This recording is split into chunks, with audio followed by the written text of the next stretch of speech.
검은 머리만큼이나 흰머리가 부쩍 많아진 여자입니다.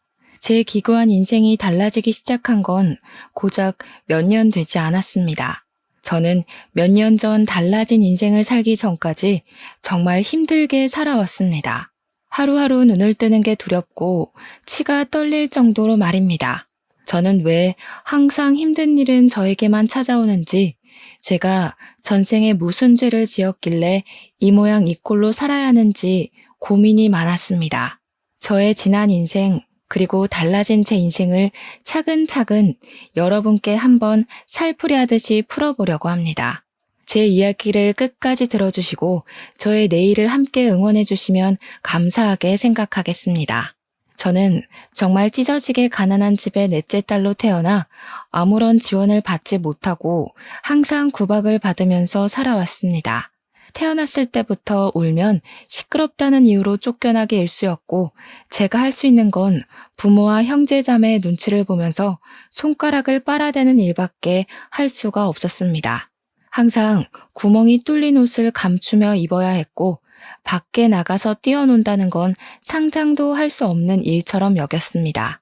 저는 배가 고플 때도, 마음이 허전할 때도, 구박을 받을까 눈치를 볼 때에도 항상 엄지손가락을 쭉쭉 빨면서 구석에 쭈그려 앉아 있었습니다. 그래서 제 엄지손가락이 약간 기형의 형상을 띠고 있는데, 하도 손가락을 빨아버릇해서 모양이 휘어 이상하게 자란 것입니다. 정형외과에 일찍 가서 치료만 받았어도 제 손가락이 이렇게 이상한 모양으로 자라지 않았을 텐데, 우리 부모는 저를 병원에 데려가는 것을 사치라 여겼습니다.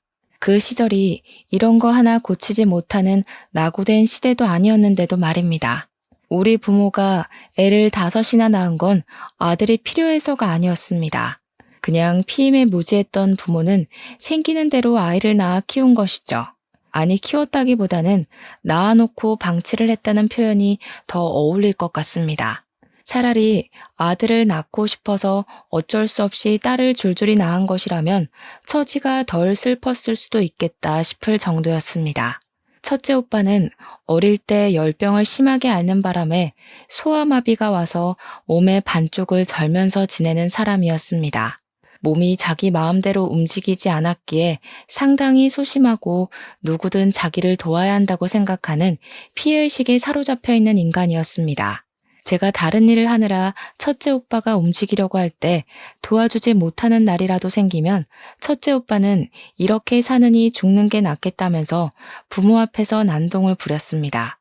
제일 처음 낳은, 그것도 아들의 입에서 그런 소리가 나온다고 부모는 항상 울면서 저와 다른 형제들을 타박하고 구박을 했습니다. 특히 막내였던 제가 집에 붙어 있었던 시간이 제일 많았기 때문에 부모는 항상 제 탓을 하면서 첫째 오빠를 잘 돌보라고 신신당부를 했습니다. 지금은 몸을 사용하기 힘들어서 아무것도 못하는 중이지만 나중에 의술이 발달하면 소아마비로 반을 절게 된 인간들도 다 고칠 수 있게 될 것이라며 버티라 하셨습니다. 둘째 언니는 아주 멀쩡했고 아주 똑똑했고 아주 당찬 사람이었습니다. 그래서 언니는 20살이 되자마자 집을 떠나 도망쳤습니다. 언니는 고등학교도 나오지 못한 채로 부모 대신 돈을 벌어야 하는 집안의 실질적인 가정이나 다름없는 사람이었습니다. 노예처럼 항상 아침부터 저녁 늦게까지 일을 했고 벌어온 돈을 전부 부모에게 빼앗기는 삶을 살아야 했던 불우한 여자였습니다. 저는 언니보다 훨씬 더 어렸기에 집에서 첫째 오빠의 뒷바라지를 하고 있었고, 언니는 그런 제 몫의 돈까지 벌어오라는 부모의 말에 떠밀려 닥치는 대로 일을 해야 했습니다. 너무나도 필요한 일상에 언니가 시들어버린 풀떼기처럼 나불나불거릴 때서야 이 집을 떠나야지만 살 수 있을 거란 생각이 들었나 봅니다. 저에게만 살짝 도망가라는 말을 남기고 모두들 잠든 새벽에 홀연히 사라져버렸습니다. 둘째 언니가 도망을 쳤다는 사실을 알게 된 부모는 분노했고, 밤이고 낮이고 언니가 떠난 대문을 향해 저주를 퍼부었습니다.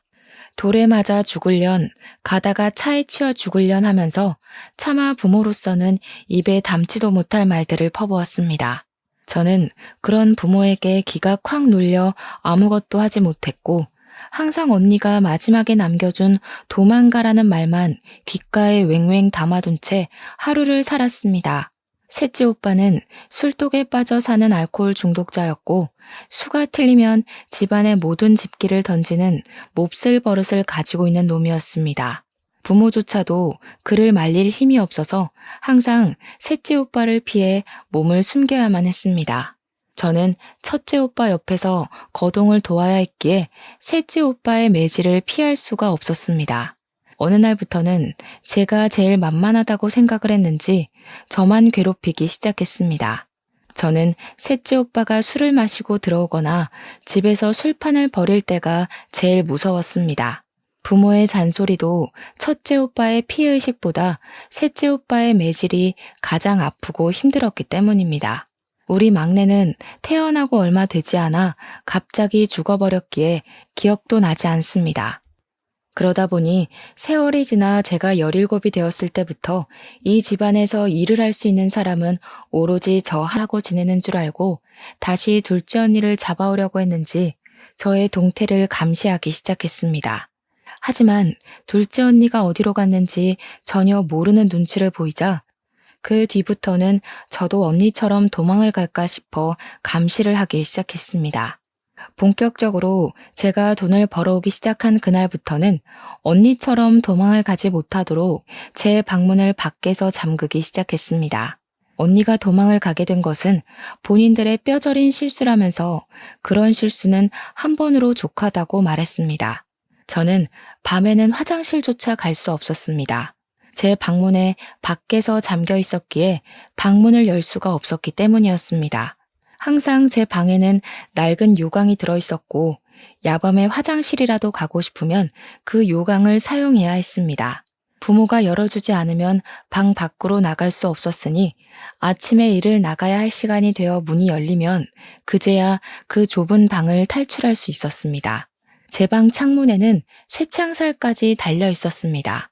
제가 작고 왜소한 체형을 가지고 있었기에 창문으로 탈출할지도 모른다는 두려움이 있었던 겁니다. 도대체 이게 부모로서 할 일이 맞습니까? 저는 정말 사육당하는 동물처럼 그 집에서 돈 벌어오는 기계로 지내고 있었습니다. 제 나이 26살이 될 때까지도 제대로 된 교육 한 번 받지 못하고 공장에서 내도록 일만 해야 했습니다. 제가 공장에서 도망을 치면 되지 않겠냐 싶겠지만 그럴 수 있었다면 제가 진작 집을 떠나왔겠죠. 공장 주인이 부모님 친구분이셨는데 하루 종일 제 근처에 서서 제가 일하는 모습을 감시하곤 했었습니다.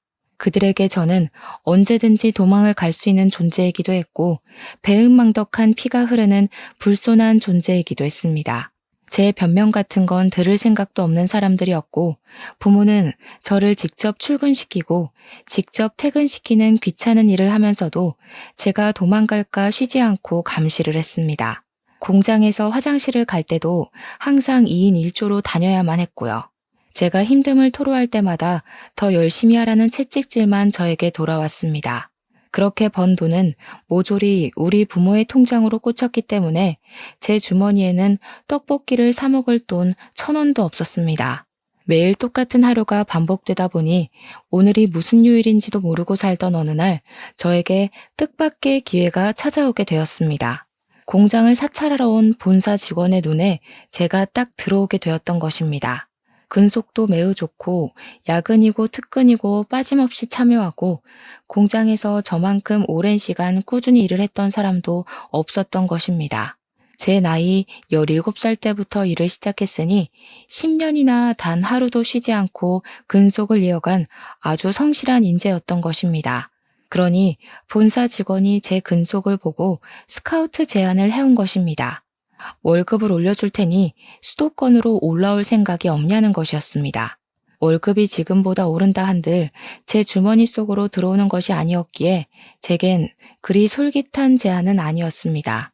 특히 우리 부모는 제가 도망을 가기라도 할까봐 죽어도 안 된다고 했는데 본사 직원은 이상하게도 저에게 집착을 하기 시작했습니다.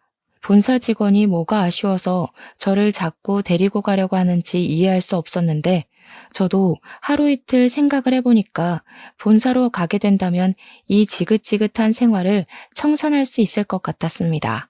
일단 부모의 감시를 피하기 훨씬 쉬워질 테고 부모의 두려움처럼 제가 도망을 갈 수 있는 틈이 생기지 않을까 싶었던 것입니다. 쭉 포기하고 있었던 제 삶에 한 줄기 빛이 들어오는 듯한 착각을 하게 되었습니다. 저는 본사 직원에게 몰래 가고 싶은 마음이 있으니 우리 부모를 조금만 더 설득해달라고 부탁을 했고 본사 직원은 의아해하면서 저희 집을 방문했습니다. 제 의지만 있으면 충분히 수도권 공장으로 옮길 수 있는데 왜 그 나이를 먹도록 부모의 허락이 필요하다고 하는 건지 이해를 하지 못한 것이겠죠. 하지만 본사 직원이 집을 방문해서 부모에게 이야기하러 왔다가 집안 꼴을 보고 무척이나 놀란 것입니다.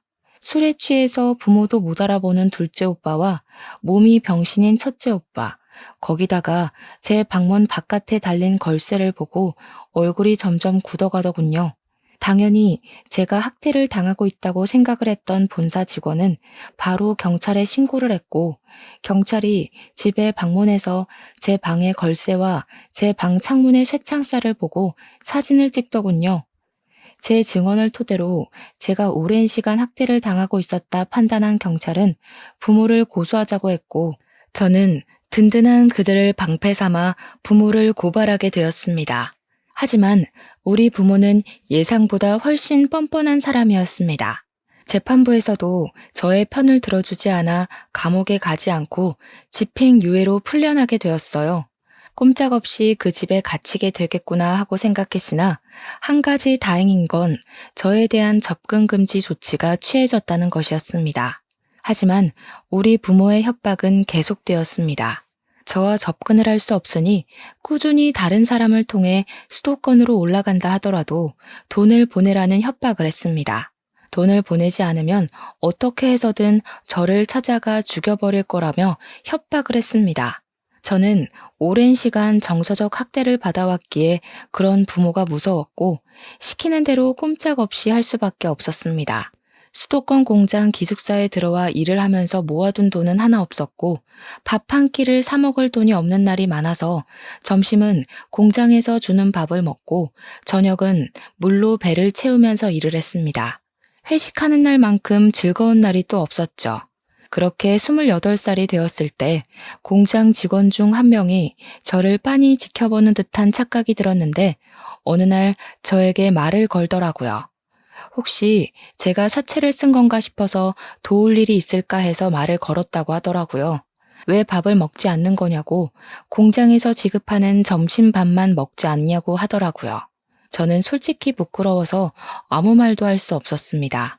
공장에서 받는 돈이 꽤 되는데도 불구하고 돈이 없어서 물배를 채운다는 말을 어떻게 하겠습니까? 제가 고개를 푹 숙이고 있자 저녁을 든든하게 먹어야 잠도 잘 오는 거라면서 저에게 고기를 사주겠다고 하더라고요.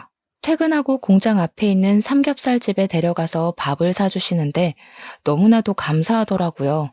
그분은 저보다 4살이 많은 남자 선배였는데 저에게 밥을 사주시면서 하는 말이 몇 개월간 제가 자꾸 눈에 밟혀서 저를 지켜봤다고 하더라고요. 저는 남에게 관심이라는 걸 받아본 게 처음이었던지라 너무나도 그 작은 관심이 좋아서 술을 마시고 제 이야기를 줄줄 늘어놓기 시작했습니다. 그러니 깜짝 놀라면서 접근 금지인데다가 찾아올 수도 없는 사람이니 겁을 먹지 말라고 걱정하지 말라고 하더라고요. 돈을 안 붙여도 되지 않겠냐고 기숙사 자체도 외부인이 들어올 수 없으니까 급여 통장부터 바꿔버리라고 했습니다.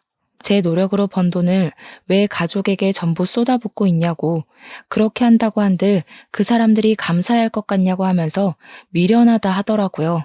제 통장이랑 카드를 부모가 들고 있다고 하니 통장을 새로 발급받아서 급여 통장을 바꾸면 된다고 어려운 일이 아니라고 했습니다. 저는 부모가 원하는 대로만 살아왔기 때문에 그런 사실을 하나도 몰랐던 것이었습니다. 저는 결국 그 선배의 도움으로 통장을 새로 발급받을 수 있었고 새 통장으로 월급 통장 또한 교체를 하게 되었습니다. 선배는 저에게 휴대폰 번호도 바꿔버리는 것이 좋겠다고 했고 인터넷에 들어가서 손쉽게 번호도 바꾸어 주었습니다. 그리고 경찰서에 다시 찾아가서 접근금지 연장 신청을 하라고 하더군요. 저는 접근금지 연장 신청이라는 게 있는지도 몰랐기 때문에 경찰서에 찾아가 이것저것 물어보았고, 학대 이력과 집행유예 기간을 인정받아 접근금지 기간을 연장시킬 수 있었습니다. 그 모든 일이 일사천리로 이어지자 부모는 공장으로 전화를 해서 저를 당장 바꾸라고, 고향으로 내려오게 하라고 난리를 쳤습니다. 하지만 부모의 생때는 저에게나 통했던 것이지 남들에게는 그냥 정신 나간 진상인간들로밖에 보이지 않았던 것입니다. 제가 처한 상황을 미리 공장 측으로 말을 해두고 본사 직원이 경찰서에 신고를 했던 이력과 소문이 공장에 떠돌고 있었기에 부모가 저에게 직접적으로 연락할 수 있는 방법은 존재하지 않았습니다. 거기다가 접근금지 명령을 어기게 되면 집행유예 기간이라 가중처벌을 받을 수 있어서 부모가 함부로 절 찾아오지 못했습니다. 하지만 우리 불도저 같은 부모는 몇 번이나 공장 앞으로 저를 찾아왔어요. 물론 저를 만나지는 못했습니다. 공장 특성상 관계자 이외에는 출입이 금지되어 있었기 때문에 부모는 허공에 대고 제 욕을 하고 사라지는 일밖에 할 수 없었네요. 월급날 저는 처음으로 제 통장에 찍힌 260만 원을 보고 너무 놀라서 눈물을 줄줄 흘렸습니다. 저는 그 돈을 어떻게 써야 하는지도 몰라서 그냥 제가 너무너무 먹고 싶었던 떡볶이를 사 먹었습니다. 시장에서 파는 2,000원짜리 떡볶이 말고 2인분에 12,000원이나 하는 즉석 떡볶이를 저를 도와준 선배와 함께 가서 사 먹었습니다. 선배는 저에게 참으로 힘들게 살았겠다면서 그동안 고생했다고 저의 처지를 안타까워하면서 위로도 해주었습니다. 본인은 홀어머니와 둘이 살고 있는데 자기도 참 힘들게 살았었던 과거가 있어서 제가 사채 빚에 쪼들리고 있는 줄 알았다고 했습니다. 지금은 물론 빚도 다 갚았고 홀어머니가 운영하는 식당 장사가 무척이나 잘 되고 있어서 여유 있게 살고 있긴 하지만 과거를 생각하면 치가 떨릴 정도로 힘들었다고 하더라고요. 공장에서 일한 지 오래됐죠? 네, 저 이제 12년 차예요, 벌써. 와, 엄청 동안이네. 그러면 나이가 32살? 나랑 동갑이라고요? 나보다 어리다고 하지 않았어요? 네, 저 28살이에요. 제가 공장에서 17살 때부터 일을 했거든요. 17? 학교도 안 다니고 공장에서 일을 했단 말이야? 어떻게 부모라는 탈을 쓰고 그런 기본 교육까지 못 받게 하고 돈이 뭐라고 그 어린 학생을 공장에 취직을 시켜서 이 나이 먹도록 착취를 할 수가 있어. 선배는 마치 자기 일처럼 화를 내주었고 저는 그게 고맙기도 하고 속이 시원하기도 해서 눈물이 절로 났습니다. 타인에게 받은 따뜻한 온정이라 너무 좋았어요. 저는 자연스럽게 선배와 어울려 다니기 시작하면서 선배에게 동료 그 이상의 감정을 느끼기 시작했습니다. 제가 어릴 때부터 잘 먹지 못해서 엄청 말랐었는데 선배는 제가 살이 쪄야 한다고 공장 근처에 맛집이 엄청 많은 거 알고 있냐며 물어보시더라고요. 사실 저는 뭘 먹어도 너무너무 맛있었거든요. 그래서 맛집을 잘 모른다고 하니까 저를 데리고 이 집 저 집 다니면서 맛있는 걸 찾아 먹여주기 시작했습니다. 세상에 어디서도 못 본 맛있는 음식들이 너무 많더라고요. 저는 살도 점차 오르기 시작했고 얼굴 때깔도 고와지기 시작했습니다.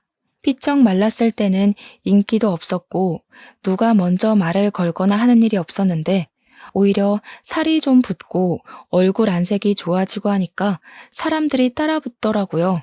공장 남자 직원들에게 선물도 처음 받아봤다니까요. 그러니까 선배가 저한테 그런 말을 하더라고요. 자기 눈에만 보기 좋아진 게 아닌 것 같아서 조바심이 난다고. 자기랑 연애 한번 해보자고요. 주말마다 만났는데 그게 데이트였다는 건 알고 있냐고 하면서 앞으로도 자기랑만 데이트하자고 하는데 부끄럽지만 참 좋더라고요.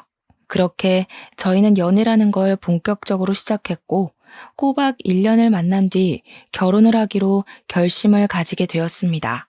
저는 식당을 운영 중이라는 시모의 가게에 찾아가서 인사를 드리게 되었는데 시모의 첫인상이 너무나도 무서워서 바짝 쫄았습니다. 얼굴에 심술이랑 욕심이 덕지덕지 붙인 인상이었는데 마치 우리 엄마를 보는 듯한 기분이 들어서 마음 한구석이 콩닥콩닥 걸렸습니다. 제가 인사를 드리고 나니까 갑자기 저한테 손이 좀 빠르냐고 물어보시더니 일을 도우라고 하면서 앞치마를 툭 던지시더라고요. 제가 늘 집에서 학습이 되었던 복종 반응이 있었기 때문에 아무렇지 않게 앞치마를 맸습니다. 그러니 남편이 저한테 지금 뭐 하는 거냐고 당장 앞치마를 벗으라고 이야기를 하더라고요. 시모를 향해서 인사를 드리러 온 거지 일하러 온 게 아니라면서 딱딱하게 얼굴을 굳히고 이야기를 했습니다. 그러니 시모가 자기한테는 인사도 나발이고 가게 일을 도와줄 사람이 더 필요하다고 하면서 일을 하라고 했고 저는 화를 내는 남편을 말렸습니다. 그렇게 그날 하루 종일 식당 일을 도왔고 그게 시모 눈에는 나쁘지 않게 보였는지 처음 인사를 드렸을 때보단 조금 누그러진 모습이었습니다. 제가 집안일을 어릴 때부터 도맡아 했기에 소질이 조금 있었거든요. 둘째 언니가 돈을 벌러 나간 이후부터 집안일은 모두 제 몫이었으니까요. 식당 일이 모두 끝나고 나서야 남편은 저와 결혼을 하려고 찾아온 거라고 했고 시모는 그때부터 본격적으로 저희 집 호구 조사를 시작하셨습니다. 저는 아무 말도 할 수 없었습니다. 저에게 가족은 두 번 다시는 만나고 싶지 않은 사람들이었기 때문에 딱히 설명할 말이 없었던 것입니다. 하지만 속일 수는 없었기에 제가 아는 선에 있어서 최대한 솔직하게 이야기를 했더니 시모가 인상을 팍 쓰면서 완전히 날뛰시더라고요. 이 결혼은 절대 반대라고 빠져도 너무 빠지는 집 처자를 데리고 온 거 아니냐면서 자기 눈에 흙 들어가기 전까지 안 된다고 면전에 대놓고 말씀을 하시더라고요. 제발 허락을 해달라며 남편과 저는 무릎을 꿇고 빌었고 시모는 무릎을 백날 꿇어봐야 죽어도 안 된다는 말만 반복하셨습니다. 시모의 결사반대에도 불구하고 저와 남편은 헤어질 수 없어서 결국 저희는 혼인신고부터 해버리자는 마음을 가지게 되었습니다. 결국 결혼식도 올리지 않고 혼인신고를 먼저 했고 기숙사를 나와 신혼집을 얻어 살림을 차렸습니다. 당연히 이야기를 전해들은 시모는 머리를 싸매고 누웠고 저희 신혼집을 찾아와 세간 살림을 다 뒤집어 엎으면서 화를 내셨습니다. 지금이라도 혼인신고 취소하고 엄마가 골라주는 여자 만나서 장가가라고. 하필이면 만나도 저런 불행덩어리를 만나. 시모의 말에 상처를 받았지만 저는 포기하지 않고 시모에게 잘 보이고 싶어서 열심히 노력을 했습니다. 시모의 음식점 장사가 엄청나게 잘 되고 있었기 때문에 항상 일손이 부족했거든요. 일하는 사람들이 꽤 있음에도 주방 일은 항상 밀려 있었습니다. 그래서 저는 일부러 주말에 공장을 쉴 때마다 시모의 가게에 찾아가서 일을 하기 시작했습니다. 처음에는 주걱으로 제 등을 때리면서 나가라고 꼴도 보기 싫다고 혼을 내셨지만 제가 꿋꿋하게 버티면서 꾸준히 찾아와 일을 하니까 일을 하는 동안에는 내버려 두시더라고요. 저는 예쁨을 받으려고 노력하는 짓을 금방 그만두었지만 꾸준히 식당 일은 도우면서 남편 얼굴에 먹칠은 하지 않으려고 노력했습니다. 그렇게 애매하게 허락을 받은 것도 아니고 내쳐진 것도 아닌 채로 주말마다 열심히 일을 하고 있었던 어느 날이었습니다. 그날은 평일에 하루 미뤘던 연차를 쓰고 시모 식당에서 일을 하고 있었는데 시모가 어느 테이블에 가더니 너무 반갑게 인사를 하시더라고요.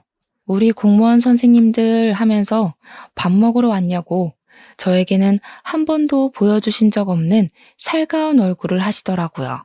슬쩍 보니까 대여섯 명이 밥을 먹으러 왔는데 시모 말에 의하면 공무원으로 일하는 사람들인 것 같더라고요. 우리 공무원 선생이랑 우리 아들이랑 결혼했으면 너무너무 좋았을 텐데 말이야. 그러니 여자 공무원이 자기 남자친구 있다고 아드님도 좋은 사람 만나겠죠 하면서 말을 돌리시더라고요. 저는 씁쓸한 마음을 감추고 공무원이 안정적인 직장이긴 하지 하면서 속내를 삼키고 있는데 슬쩍 본 얼굴이 이상하게 낯이 익더라고요. 가까이 다가가서 보니까 글쎄 연락이 끊긴 지 십수년이 지난 우리 둘째 언니가 떡하니 앉아있는 게 아니겠습니까? 제가 놀래서 언니 하고 부르니까 언니도 눈이 커다랗아져서는 진서야 하면서 제 이름을 부르더라고요. 언니, 우리 진이 언니 맞아? 언니, 아이고 진서야, 어떻게 살았어? 여기는 어떻게 온 거야? 가족들 전부 이쪽으로 이사 온 거야? 그런 거야? 아니야 언니, 난 집에서 도망쳤어. 혼자 여기 와서 지내고 있고. 주변 사람들이고 시모고 전부 둘이 어떻게 아는 사이냐고 궁금해했고 둘째 언니는 제가 친동생이라며 저를 소개해 주었습니다. 언니는 그동안 궁금한 게 많았는지 저에게 어떻게 살았던 거냐고 저를 두고 혼자 도망치는 게 너무나도 마음에 걸렸다면서 눈물을 글썽였습니다. 저는 저기 길 건너 공장에서 일을 하고 있고 여기는 우리 시어머니 가게라고 이야기를 하니까 결혼까지 한 거냐면서 무척이나 놀라더라고요. 슬쩍 시모를 바라보고 반대가 좀 심하셔서 혼인신고만 하고 같이 살고 있다고 하니까 시모가 멋쩍어 하면서 무슨 말을 그렇게 하냐고 하더라고요. 언니가 반대라는 말에 눈을 뾰족하게 뜨더니 시모한테 한 소리를 하더라고요. 사장님, 아니 사돈어르신, 지난번에 음식점 위생 문제로 큰일 치를 뻔하셨던 거 기억하시죠? 그거 저희 공무원들이 지역 발전을 위해서 주위 상권들 전부 최대한 유하게 마무리해드렸고요. 그러니 시모가 우리 언니한테 쩔쩔매면서 잘 알고 있다고 이야기를 했습니다. 앞으로 우리 동생 시집살이 너무 시키지 마시고 잘해주세요. 우리 동생 정말 고생하면서 힘들게 컸습니다. 저는 언니가 제 편을 들어준 것에 감동을 받아 눈물을 찔끔 흘렸습니다. 그리고 언니에게 제가 당했던 일들을 전부 털어놨어요. 부모가 쇠창살을 달고 저를 감금시킨 것, 10년 동안이나 노동 착취를 당했던 것들 말입니다. 지금은 접근금지 신청을 해놓고 찾아오지도 못하게 연락처도 바꾸고 살고 있다고 하니까 언니가 아주 똑부러지게 잘했다면서 저를 칭찬해 주었습니다. 그렇게 언니랑은 연락처를 교환했고 서로 안부를 물어보면서 지내게 되었는데 항상 행복이 시작되면 사건이 터지더라고요. 제가 일을 하는 공장에는 여러 가지 조가 있었는데 저는 주 5일만 일하는 주간조였고 남편은 교대 근무를 하고 있었습니다. 남편이 그날은 밤 9시쯤 퇴근을 하는 날이라서 저녁 식사를 미리 준비해 놓고 남편을 기다리고 있었습니다. 평소보다 30분 일찍 8시 반쯤 현관벨이 울리길래 남편이 일찍 퇴근을 했나 싶어서 별 의심 없이 문을 열었는데 우리 부모가 떡하니 대문 앞에 서 있더라고요. 저는 놀래서 문을 닫으려고 했지만 부모가 한 발 더 빨랐고 제 머리채를 쥐어뜯으면서 문을 열고 밀고 들어왔습니다. 저한테 망할 년이니 못돼 처먹은 년이니 하면서 저를 막 이리저리 끌고 내동댕이 치고 발길질을 시작했습니다. 당신들 지금 접근금지 명령을 어긴 거야. 내가 경찰에 신고할 거야. 참나, 너 시간 개념 없는 건 여전하구나. 그거 어제 끝났어 멍청이야. 제가 결혼을 하고 접근금지가 끝나가는 걸 체크하지 못했던 것입니다. 신혼생활이 즐겁고 주말이고 평일이고 일하느라 바빠서 신경을 쓰지 못했던 거죠. 저는 망연자실한 기분을 맛보게 되었습니다. 미리미리 연장을 했어야 했는데 제가 너무 바보같이 행복감에 젖어 지냈던 것이었죠. 너 혼자 이런 집에서 잘 먹고 잘 살면 장땡인 줄 알아? 너 부모가 네 오빠들이 어떻게 지내는지도 모르고. 그러지 말고 당장 짐 싸. 당장 내려가게. 도대체 내가 여기서 지내는 건 어떻게 알고 찾아온 거야? 등본만 떼도 싹 다 나오는 걸 아직 모르고 살았니? 내가 가긴 어딜 가. 여기가 내 집이야. 나 결혼도 했고 이제 당신들이랑 같이 살면서 노예처럼 굴지 않을 거야. 나도 내 인생을 살 거라고. 제가 악다구니를 쓰는 사이에 우리 남편이 퇴근을 해서 집으로 돌아왔고 집안 꼴을 보고는 놀래서 거실로 들어왔습니다. 제가 주저앉아서 엉엉 울고 머리는 산발해서 있으니까 남편이 저에게 다가왔는데 그 순간 우리 아빠가 남편의 뺨을 세차게 쳤습니다. 네가 우리 딸을 꼬여낸 못된 놈이냐면서 소리를 지르고 남편은 이거 다 폭력이라고 신고하겠다고 맞서 싸웠습니다. 경찰을 부르겠다는 소리에 부모가 덜컥 겁을 먹었는지 잠시 조용해지더라고요. 자기들이 한 일이 불법적인 일이라는 걸 잘 알고 있는지 말로 하자고 하더니 남편과 저에게 무리한 요구를 시작했습니다. 우리도 돈만 꼬박꼬박 보내주면 이럴 일 없어. 매달 200만 원씩만 보내주면 우리도 조용히 고향 내려가서 살게. 도대체 200만 원이 네 집 개 이름입니까? 제가 한 달에 버는 돈이 잔업 다 해야 260만 원인데 어디서 200만 원을 달라고 하는 건지. 저는 절대로 못 준다고 날강도가 따로 없다고 바락바락 대들었습니다. 우리 남편도 제 의견에 동의를 하는지 그렇게는 드릴 수 없다고 이야기를 했습니다. 그러니 부모가 저를 낳고 키움값 받는 건데 뭐가 문제냐고 당당하게 말을 하는데 도대체 저를 키우는데 돈을 얼마나 썼다고 그런 말을 하는 건지 어이가 없더라고요. 손가락을 하도 빨아서 기형인 것도 매번 구멍난 누더기 옷만 입었던 것도 전부 물려받은 건데 저에게 드린 돈이 도대체 얼마인지 저도 궁금하더군요. 결국 남편이 경찰에 신고를 하겠다고 나서자 일단 본인들은 고향으로 내려갈 테니 돈은 꼬박꼬박 보내라면서 자기들 할 말만 하고 사라지더라고요. 저는 결국 서러운 마음에 언니에게 이 이야기를 했고 언니는 저에게 등본 열람을 막아놨어야 하는 거라고 이야기를 해주었습니다. 저는 몰랐는데 가족 간에도 등본 열람을 하지 못하게 막는 방법이 있다고 하더라고요. 그러면 주소지도 감출 수 있다고요. 언니가 공무원이었기에 그런 부분은 빠삭하게 알고 있었던 겁니다. 언니가 대신 처리를 해주겠다고 해서 저는 언니에게 모든 일을 맡겼습니다. 그래도 이미 집이 들통이 났기 때문에 다시 찾아올 방법은 얼마든지 있었죠. 이를 어찌해야 하나 고민을 하다가 저희는 결심을 했습니다. 일찍 전세를 빼고 시댁에 들어가서 살기로 말입니다. 시모는 저를 보면서 별 지랄을 다 하게 만든다고 구박을 주었지만 저희가 먼저 살아야 하지 않겠습니까? 언제든지 부모가 저를 찾아와서 난동을 부릴 수 있다는 불안감을 가지고 살고 싶지 않았습니다. 그렇게 몇 주간 조용히 지내는 듯 했는데 제가 돈을 보내지 않자 부모가 또 찾아오고 말았습니다. 집을 찾아가도 사람 사는 냄새가 나지 않자 저희가 어디에 사는지를 알아내기 위해서 공장 앞에서부터 대기를 타고 미행을 하기 시작했던 것입니다. 저는 일찍 퇴근을 해서 부모와 마주치지 않았는데 우리 남편은 교대조로 근무하고 있었기 때문에 부모가 남편을 발견하고 미행을 했던 것입니다. 우리 남편은 그걸 집에 돌아오는 중간쯤에 눈치를 챘고 바로 시댁으로 오지 않고 빙빙 돌면서 부모를 따돌리려고 했습니다. 그러다가 결국 차도 앞에서 미행을 눈치챈 남편을 붙잡고 돈을 내놓으라며 실랑이가 벌어지게 되었던 것입니다. 우리 아빠가 계속해서 돈을 못 주겠다고 강짜를 부리자 열이 받아 남편을 확 밀쳤는데 그대로 도로에 떠밀리면서 사고가 난 것입니다. 신고를 받고 쌩하게 달려오던 큰 트럭에 우리 남편이 받치게 되었고 놀란 사람들이 119에 신고를 해서 긴급으로 이송이 되었지만 결국 그대로 눈을 감게 됐어요. 그곳이 큰 도로였고 트럭 운전수를 비롯해서 길거리에 있던 사람들이 전부 목격한 사실을 증언을 해주었습니다. 우리 부모는 상해죄가 아닌 살인죄로 재판을 받게 되었고 남편을 밀쳐서 사망하게 한 아빠는 징역 30년형을 받았습니다.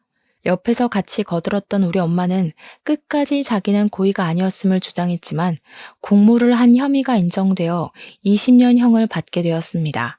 둘 다 억울하다고 하면서 항소를 하겠다고 난리를 쳤지만 변호사 비용도 없는 그 인간들이 뭘 할 수 있겠습니까? 장애가 있는 아들이 있다고 눈물로 읍소를 하며 자기들이 20년, 30년 감옥에 살면 나라가 자기 아들을 죽이는 거라고 난리를 쳤습니다. 하지만 법원에서는 보호시설로 아들들을 옮기면 되지 않겠냐는 결정을 내리고 받아주지 않았습니다. 거기다가 저를 학대하고 접근 금지가 끝나자마자 저를 찾아와 난동을 부렸던 점까지 연결이 되면서 가중처벌을 받게 되었습니다. 하지만 그런 처벌을 받았다고 제 마음이 누그러지거나 풀리는 것은 전혀 없었습니다. 저는 하루아침에 남편을 잃은 과부가 되었고 하루하루 눈을 뜨는 게 괴로웠습니다. 더욱더 괴로웠던 건 제가 시댁에서 시모와 함께 지내고 있었다는 사실이었습니다. 시모는 하나뿐인 아들을 저 때문에 잃게 되었다면서 저를 볼 때마다 분노에 가득 차 있었습니다. 제가 죽었어야 했는데 자기 아들이 죽었다며 저를 원망했습니다. 하지만 가해자가 제 부모인데 제가 뭘 어쩌겠습니까? 저는 하염없이 눈물만 흘렸죠. 시모는 결국 저에게 집을 나가라고 했습니다. 그런데 글쎄 그 와중에 남편의 사망보험금에 대한 존재를 알게 됐습니다. 남편이 사망보험금을 제가 받을 수 있게 가입을 해줬었는데 그걸 시모가 알고 보험금을 내놓으라며 악다구니를 쓰기 시작했습니다. 우리 아들 목숨값을 왜 가해자 딸인 네가 받냐? 당장 내놔.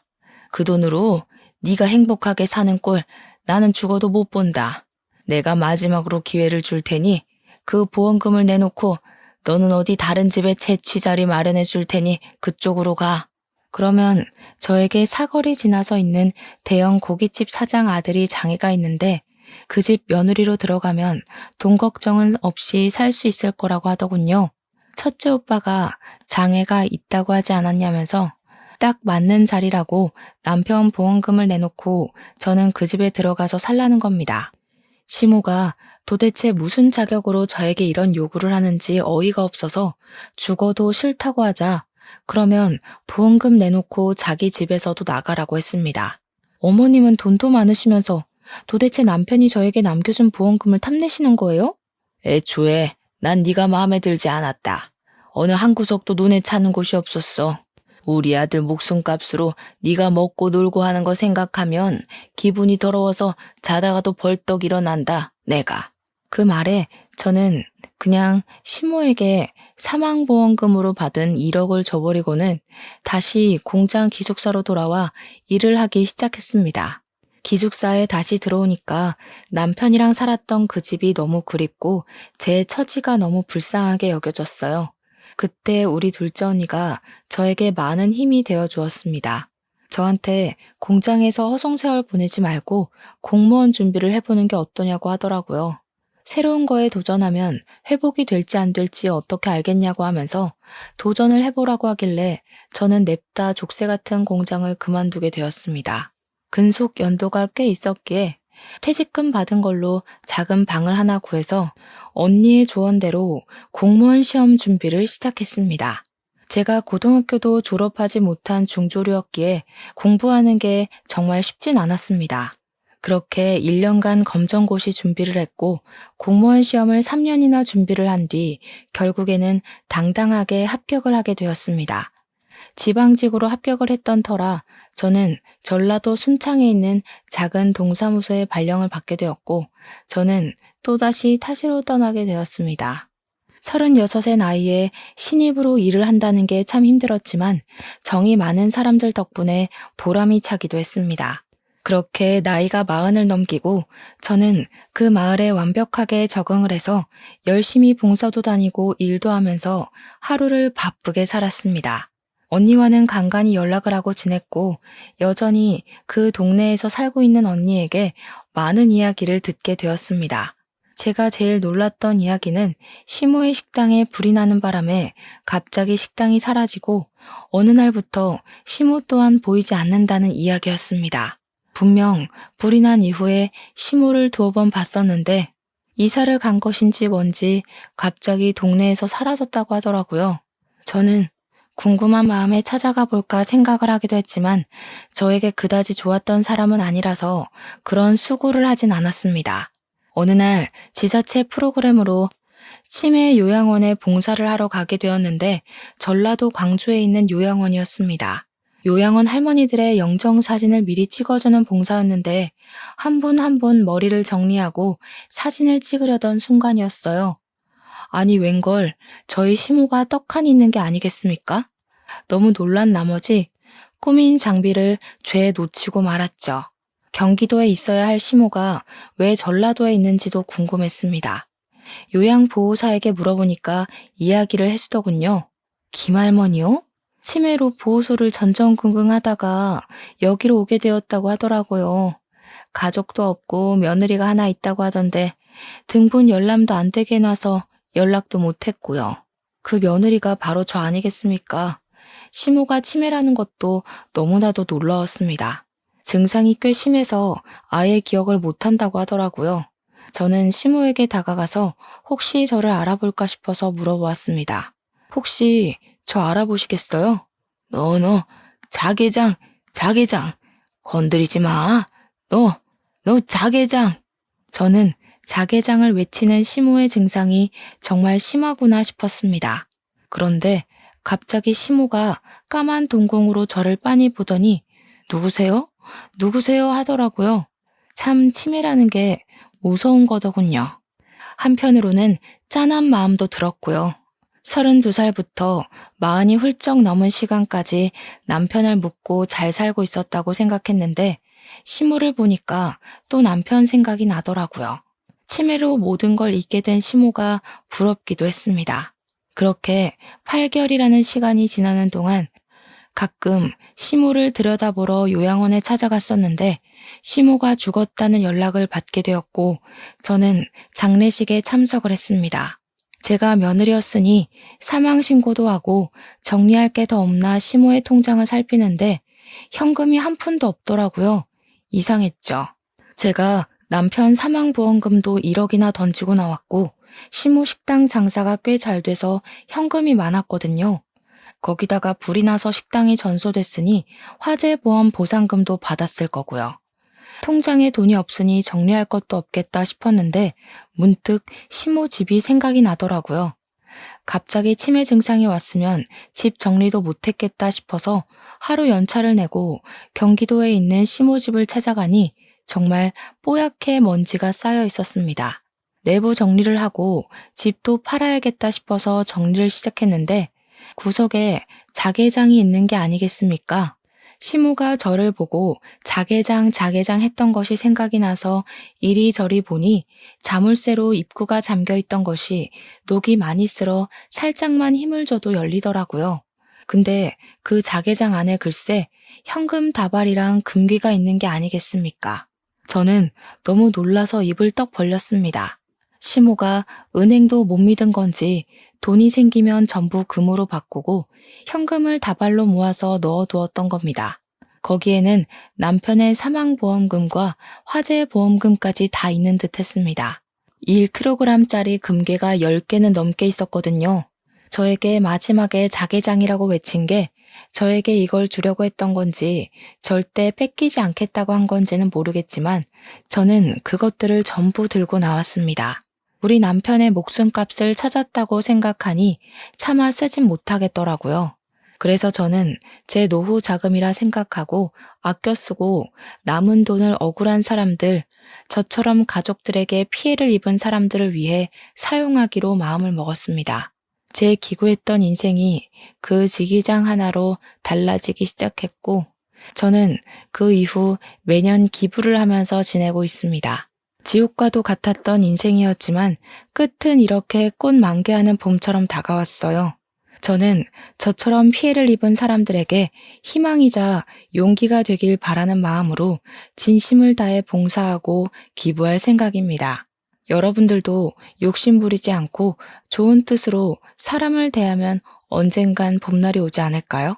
아무튼 제 긴 사연 들어주신 여러분 정말로 감사합니다.